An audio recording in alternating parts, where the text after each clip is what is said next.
Hi friends, എല്ലാവർക്കും നമസ്കാരം. Welcome to my kitchen. ഇന്ന് ഞാനിവിടെ ചെയ്യുന്നത് മലയാളികൾക്കൊക്കെ വളരെ ഇഷ്ടപ്പെട്ട വളരെ പരിചിതമായിട്ടുള്ള ഒരു ഐറ്റമാണ്. ഇത് മറ്റൊന്നുമല്ല, ഒരു കട്ട്ലറ്റ് ആണ്. സാധാരണ നമ്മൾ എല്ലാം ചെയ്യാറുള്ളത് ബീഫ് കൊണ്ടുള്ള കട്ട്ലറ്റ് ആണ്. ഇന്ന് ഞാനിവിടെ ചെയ്യുന്നത് ചിക്കൻ കട്ട്ലറ്റ് ആണ്.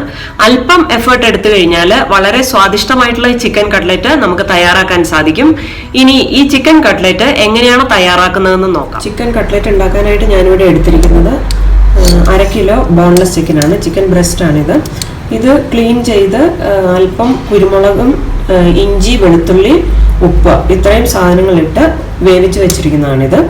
1/2 കിലോ ബോൺലെസ് ചിക്കൻ ബ്രസ്റ്റ് ആണ് ഞാനിവിടെ എടുത്തിരിക്കുന്നത്. അടുത്തതായിട്ട് ഏകദേശം 1/2 കിലോ സവോള എടുത്തിട്ടുണ്ട്. ഒരു 4 അല്ലെങ്കിൽ 5 വലിയ സവാള, 4 വലിയ സവാള അല്ലെങ്കിൽ 5 മീഡിയം സൈസ് സവാളയാണ് ഞാനിവിടെ എടുത്തിരിക്കുന്നത്. അത് നല്ല ചെറുതായിട്ട് ചോപ്പ് ചെയ്തതാണിത്. കാരണം ഇത് നമുക്ക് വഴറ്റിയെടുക്കാനുള്ളതാണ്. നല്ല ഫൈനായിട്ട് വഴറ്റിയെടുക്കണം. അതുകൊണ്ടാണ് വളരെ തിന്നായിട്ട് ചെറിയ ക്യൂബ്സ് ആയിട്ട് കട്ട് ചെയ്തിരിക്കുന്നത്. ഇനിയുള്ളത് കുറച്ച് പച്ചമുളക്, ഒരു 6 7 പച്ചമുളക് എടുക്കാം. ഒരു ചെറിയ കഷ്ണം ഇഞ്ചി, പിന്നെ വെളുത്തുള്ളി ഒരു 5 6 അല്ലി വെളുത്തുള്ളി എടുക്കാം. ഇനി വേണ്ടത് മല്ലിയില കുറച്ച് അധികം വേണം. നമ്മൾ ചിക്കൻ കട്ട്ലറ്റ് ഉണ്ടാക്കുമ്പോൾ ബീഫ് കട്ട്ലറ്റ് പോലെയല്ല, ഇതിനകത്ത് നന്നായിട്ട് മല്ലിയില ഇടണം. ഇതൊരു 5 പൊട്ടറ്റോ ഉണ്ട്. ഏകദേശം 700 ഗ്രാം പൊട്ടറ്റോയാണ് ഞാനിവിടെ എടുത്തിരിക്കുന്നത്. ഇനി വേവിച്ച് വെച്ചിരിക്കുന്ന ചിക്കൻ ഒന്ന് മിക്സ് ചെയ്തെടുക്കണം. ഒരു മിക്സിയിലിട്ട് അല്ലെ മിക്സറിലിട്ട് മിക്സ് ചെയ്തെടുത്താൽ മതി. ആ ചിക്കൻ പീസസ് ഞാനൊന്ന് ചെറുതായിട്ട് കട്ട് ചെയ്താണ് ഇട്ടിരിക്കുന്നത്. അത് മിക്സിയിലൊന്ന് മിക്സ് ചെയ്തെടുക്കാനുള്ള എളുപ്പത്തിന് വേണ്ടിയാണ്.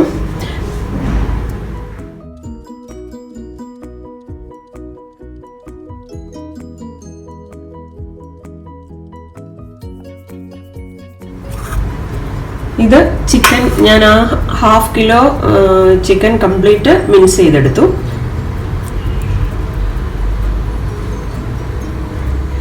ഇനി ഞാൻ സ്റ്റൗ കത്തിച്ചൊരു പാൻ വെച്ചിട്ടുണ്ട്. ഇനി അടുത്തായിട്ട് നമുക്ക് ചെയ്യാനുള്ളത് സവോളയും ഇഞ്ചിയും വെളുത്തുള്ളിയും ഒക്കെ ഒന്ന് നന്നായിട്ട് വഴറ്റിയെടുക്കണം. അതുപോലെ തന്നെ പൊട്ടറ്റോ അതിൻ്റെ തൊലി കളഞ്ഞെടുക്കണം. ഇഞ്ചി വെളുത്തുള്ളി ഞാൻ നന്നായിട്ട് ക്രഷ് ചെയ്തെടുത്തിട്ടുണ്ട്. അതുപോലെ തന്നെ പച്ചമുളക് വട്ടത്തിൽ ചെറുതായിട്ട് അരിഞ്ഞു വെച്ചിട്ടുണ്ട്. പാൻ ചൂടായി കഴിഞ്ഞു. ഇനി ഇതിലേക്ക് വഴറ്റാൻ ആവശ്യമായിട്ടുള്ള എണ്ണ ഒഴിച്ചു കൊടുക്കാം. ചൂടായി ഇതിലേക്ക്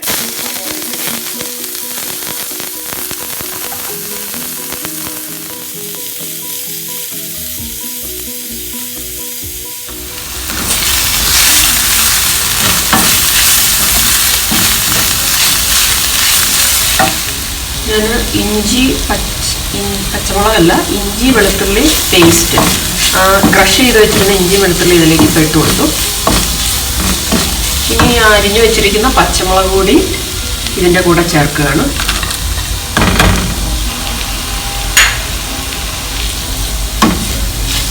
എല്ലാം നന്നായിട്ട് മിക്സ് ചെയ്ത് കൊടുക്കാം. ഇനി ഇതെല്ലാം നന്നായിട്ട് മൂത്ത് അതിൻ്റെ ആ പച്ചമണമൊക്കെ ഒന്ന് മാറി വരുന്നത് വരെ നമുക്ക് വെയിറ്റ് ചെയ്യാം. ഉള്ളി ഇഞ്ചി വെളുത്തുള്ളിയൊക്കെ നന്നായിട്ട് ഡ്രൈ ആയി വരണ്ട് വന്നിട്ടുണ്ട്. ഇനി ഒരു കാര്യം പറയാനുള്ളത്, ഈ ഉള്ളി എന്ന് വെച്ചാൽ സവോള അധികം വെള്ളമുള്ള സവോളയാണെങ്കിൽ എന്തായാലും 2 എണ്ണം എക്സ്ട്രാ എടുക്കണം. കാരണം അല്ലെങ്കിൽ ഇത് വഴറ്റി വരുമ്പോൾ ഒട്ടും ഉണ്ടാവില്ല. അപ്പം 4 വലിയ സവോള അല്ല 5 സവോള എന്നുള്ളത് ഒരു 7 എണ്ണം വേണമെങ്കിൽ എടുക്കാം. ഏകദേശം റെഡി ആയി കഴിഞ്ഞു. ഇനി ഇതിലേക്ക് ഞാൻ കുറച്ച് ഗരം മസാല ഇടുകയാണ്. ഒരു 1/2 ടീസ്പൂൺ ഗരം മസാലയാണ് ഇപ്പോൾ ഇടുന്നത്. ഗരം മസാല ഇട്ടതിന് ശേഷം അല്പം കുരുമുളക് കൂടി ഇതിലേക്ക് ചേർക്കുകയാണ്.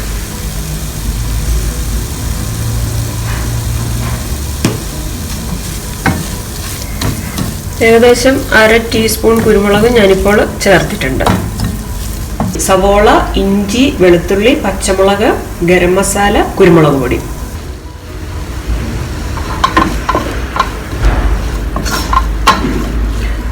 ഉള്ളി നന്നായിട്ട് ഡ്രൈ ആയി വന്നിട്ടുണ്ട്. ഇതിലേക്ക് മിൻസ് ചെയ്ത് വെച്ചിരിക്കുന്ന 1/2 കിലോ ചിക്കൻ ബ്രസ്റ്റ്.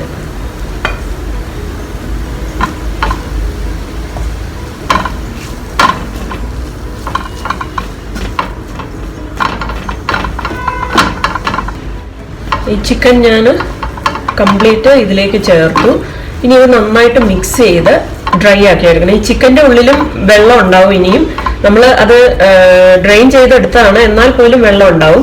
അത് ഈ തീയിൽ, ചെറിയ തീയിൽ കിടന്ന് വേണം ഡ്രൈ ആക്കി എടുക്കാനായിട്ട്. അല്ലെങ്കിൽ നമ്മൾ പൊട്ടറ്റോയുമായിട്ട് മിക്സ് ചെയ്ത്, പൊട്ടറ്റോയിൽ ഓൾറെഡി കുറച്ച് മോയ്സ്ചർ ഉണ്ടാവും. അപ്പോൾ പൊട്ടറ്റോയുടെ കൂടെ മിക്സ് ചെയ്ത് ഇത് ഉരുട്ടി ഫ്രൈ ചെയ്യാനായിട്ട് എടുക്കുന്ന സമയത്ത് പൊടിഞ്ഞു പോകും. ഫ്രൈ ചെയ്യുന്ന സമയത്ത് ഇത് പൊടിഞ്ഞു പോകും. അത് ഒഴിവാക്കാനായിട്ടാണ് ഇത് നന്നായിട്ട് ഡ്രൈ ആക്കി എടുക്കണം എന്ന് പറഞ്ഞത്.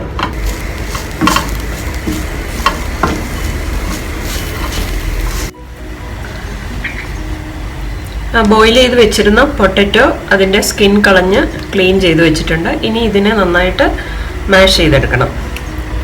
അതേപോലെ തന്നെ ഈ മല്ലിയില വളരെ ചെറുതായിട്ട് ചോപ്പ് ചെയ്ത് എടുക്കണം.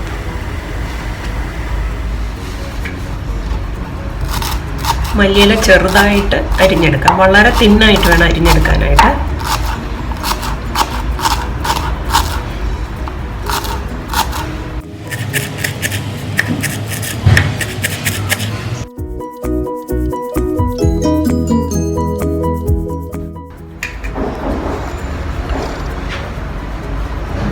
ചിക്കൻ ഏകദേശം ഡ്രൈ ആയി കഴിഞ്ഞു. അതിലേക്ക് അരിഞ്ഞു വെച്ച ആ മല്ലിയില ചേർക്കുകയാണ്. മല്ലിയില ചേർത്തിട്ട് അത് നന്നായിട്ട് മിക്സ് ചെയ്ത് ഒരു 2-3 മിനിറ്റ് കൂടെ സ്റ്റൗവിൽ വയ്ക്കാം.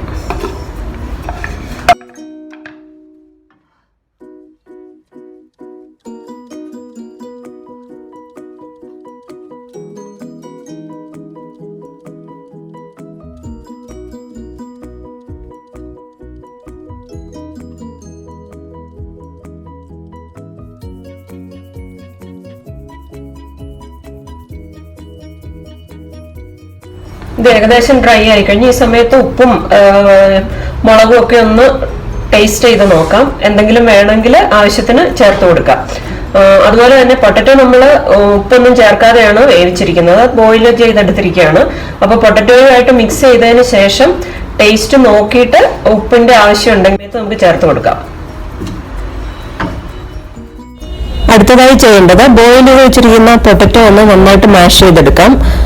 അതിനുശേഷം അത് ചിക്കനുമായിട്ട് മിക്സ് ചെയ്യാനുള്ളതാണ്. പൊട്ടറ്റോ നന്നായിട്ട് മാഷ് ചെയ്തെടുത്തിട്ടുണ്ട്. അതിന് ഞാൻ വേറൊരു പ്ലേറ്റിലേക്ക് മാറ്റി. ഇനി ഈ പൊട്ടറ്റോയും റെഡിയാക്കി വെച്ചിരിക്കുന്ന ചിക്കനും കൂടി ഒന്ന് മിക്സ് ചെയ്തെടുക്കണം. ഇനി അടുത്ത സ്റ്റെപ്പ് പൊട്ടറ്റോയും ചിക്കനും കൂടെ മിക്സ് ചെയ്തെടുക്കുകയാണ്.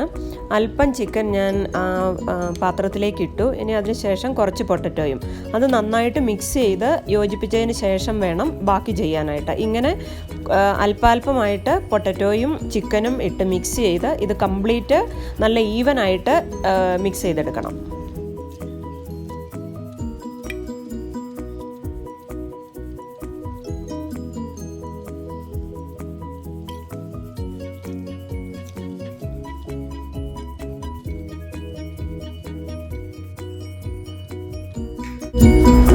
പൊട്ടറ്റോയും ചിക്കനും ഏകദേശം കംപ്ലീറ്റ് മിക്സ് ചെയ്ത് കഴിഞ്ഞു.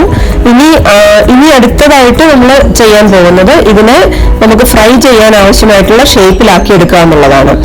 ഏത് ഷേപ്പ് വേണമെങ്കിലും ആവാം. സർക്കിൾ വേണമെങ്കിൽ സർക്കിളായിട്ട് എടുക്കാം.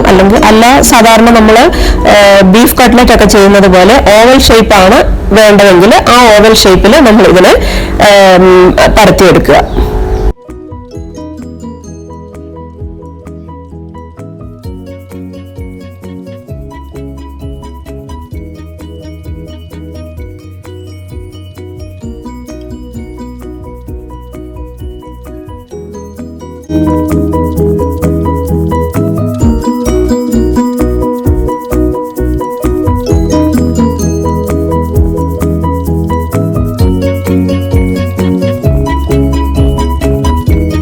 കട്ട്ലറ്റിന്റെ മിക്സ് ഞാൻ ഈ ഷേപ്പിലാക്കി റെഡിയാക്കി വെച്ചിരിക്കുകയാണ്. ഇനി ഇത് മുട്ടയുടെ വെള്ള ഉപയോഗിക്കുവാണെങ്കിൽ നല്ലത്. ഞാനിവിടെ ഫുൾ മുട്ടയാണ് എടുത്തിരിക്കുന്നത്. കാരണം ഫുൾ മുട്ട എടുക്കുമ്പോൾ നമ്മൾ ഫ്രൈ ചെയ്യുമ്പോൾ ഒത്തിരി ഫോം ഉണ്ടാവാനുള്ള ചാൻസ് ഉണ്ട്. അതുകൊണ്ടാണ് മുട്ടയുടെ വെള്ള ഉപയോഗിക്കുകയാണ് നല്ലതെന്ന് പറഞ്ഞത്.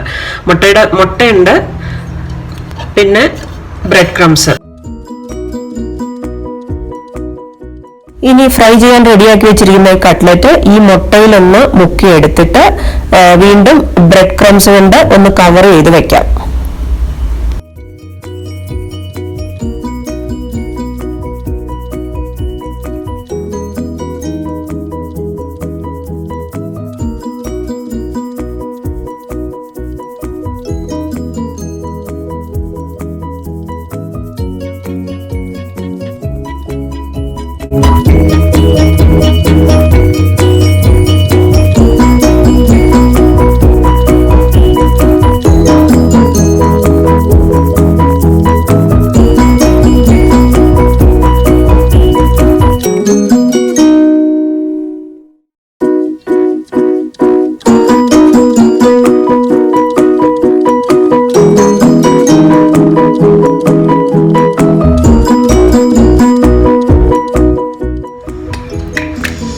ലാസ്റ്റ് കട്ട്ലറ്റും ഞാൻ ഇതേപോലെ തന്നെ ചെയ്തു.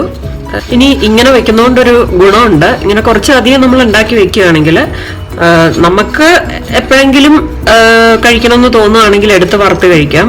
അല്ലെങ്കിൽ പെട്ടെന്നൊരു ഗസ്റ്റ് വരുവാണെങ്കിൽ കൊടുക്കാൻ ഒരു ഐറ്റവുമായി. 3 ആഴ്ച വരെ നമുക്കിത് ഫ്രീസറിൽ സൂക്ഷിച്ച് വെക്കാവുന്നതാണ്. ഇത് നമ്മൾ ഫ്രീസറിൽ സൂക്ഷിക്കുമ്പോൾ ശ്രദ്ധിക്കേണ്ട ഒരു കാര്യം, ഒരു ലെയർ സെറ്റ് വെച്ച് കഴിഞ്ഞാൽ അതിൻ്റെ മുകളിൽ ഒരു ഫോയിൽ പേപ്പർ വെച്ചിട്ട് അടുത്തത് വെക്കുക. അല്ലെങ്കിൽ നമ്മൾ ഫ്രീസറിൽ നിന്ന് അത് എടുക്കുമ്പോൾ അത് തമ്മിൽ സ്റ്റിക്കായിട്ടിരിക്കും, ഒട്ടിപ്പിടിച്ചിരിക്കും. പിന്നെ അത് വെടിയിച്ചെടുക്കാനായിട്ട് പാടായിരിക്കും. അത് ഒഴിവാക്കാനായിട്ട് ഇതിൻ്റെ ഒരു ലെയർ സെറ്റ് വെച്ച് കഴിഞ്ഞാൽ അതിൻ്റെ മുകളിൽ ഒരു ഫോയിൽ പേപ്പർ വെക്കുക. അതിനുശേഷം അടുത്ത ലെയർ ഫില്ല് ചെയ്ത് അടച്ച് നമുക്ക് ഫ്രീസറിൽ സൂക്ഷിച്ച് വെക്കാം. ഇതുപോലെ ഈ ഫോയിൽ ഇതിൻ്റെ ഉള്ളിലേക്ക് ഇറക്കി വെച്ചിട്ട് അടുത്ത ലെയർ റെഡിയാക്കി വയ്ക്കാം. പിന്നെ ഫ്രീസറിൽ നിന്ന് എടുത്തു കഴിഞ്ഞാൽ അത് അധിക സമയം പുറത്ത് വെക്കരുത്, ഡയറക്റ്റ് ആയിട്ട് തന്നെ ഫ്രൈ ചെയ്യണം, അല്ലെങ്കിൽ അത് പൊടിഞ്ഞു പോകും. ഡീഫ്രോസ്റ്റ് ചെയ്ത് കഴിഞ്ഞാൽ അത് പൊടിഞ്ഞു പോകും. ഡീഫ്രോസ്റ്റ് ചെയ്യാൻ ചാൻസ് ഉണ്ടാവരുത്, ഇടയാക്കരുത്. എടുത്തു കഴിഞ്ഞാൽ അപ്പം തന്നെ അത് ഡയറക്റ്റ് എണ്ണയിലേക്ക് ഇട്ട് ഫ്രൈ ചെയ്തെടുക്കണം. പിന്നെ എണ്ണയിലിടുമ്പോൾ ശ്രദ്ധിക്കാനുള്ള വേറൊരു കാര്യം, എണ്ണ ഹൈ ഫ്ലെയിമിൽ വെക്കരുത് ഒരിക്കലും. ഒരു മീഡിയം ഫ്ലെയിമിൽ മാത്രമേ ഇത് ഫ്രൈ ചെയ്തെടുക്കാവുള്ളൂ, സ്ലോ ആയിട്ട്. അല്ലെങ്കിൽ ഉള്ളിൽ ചൂട് ചെല്ലില്ല. കാരണം നമ്മൾ ഫ്രീസറിൽ നിന്ന് എടുത്തതാണ്, അപ്പോൾ അത് നല്ല ഐസ് കോൾഡ് ആയിട്ടായിരിക്കും ഇരിക്കുന്നത്. അപ്പോൾ അതിൻ്റെ ഉള്ളിലേക്ക് ആ ചൂട് ചെല്ലണമെങ്കിൽ ഒരു മീഡിയം ഫ്ലെയിമിലിട്ട് പതുക്കെ ഫ്രൈ ചെയ്തെടുക്കണം. ഇതൊക്കെ ഒന്ന് ശ്രദ്ധിച്ച് ചെയ്യുകയാണെങ്കിൽ നമുക്ക് നല്ല അടിപൊളി ചിക്കൻ കട്ട്ലറ്റ് തയ്യാറാക്കാൻ പറ്റും.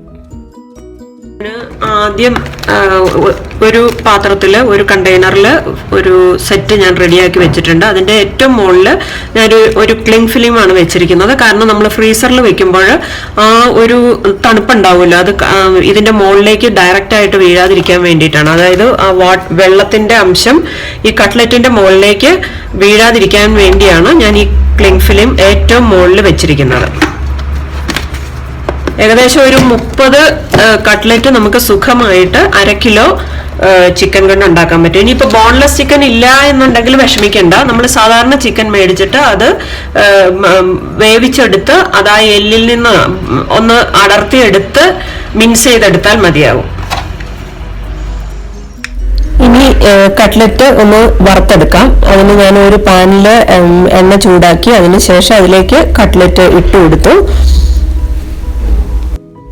2 സൈഡും നന്നായി മൂത്തിട്ടുണ്ട്. ഞാനത് കോരിയെടുത്തു. നല്ല സൂപ്പർ ചിക്കൻ കട്ട്ലറ്റ് റെഡിയായി കഴിഞ്ഞു. ഇത് കച്ചുംബാരിയുടെ കൂടെയോ അല്ലെങ്കിൽ സോസിൻ്റെ കൂടെയോ കഴിക്കാവുന്നതാണ്. എന്തായാലും ഇന്നത്തെ കട്ട്ലറ്റ് എല്ലാവർക്കും ഇഷ്ടപ്പെട്ട് കാണുമെന്ന് വിശ്വസിക്കുന്നു. എല്ലാവരും ഇത് ട്രൈ ചെയ്ത് നോക്കണം. എന്നിട്ട് നിങ്ങളുടെ അഭിപ്രായങ്ങൾ എന്നെ അറിയിക്കണം. സബ്സ്ക്രൈബ് ചെയ്യാൻ മറക്കരുത്, ഷെയർ ചെയ്യാനും മറക്കരുത്. Thanks for watching my video.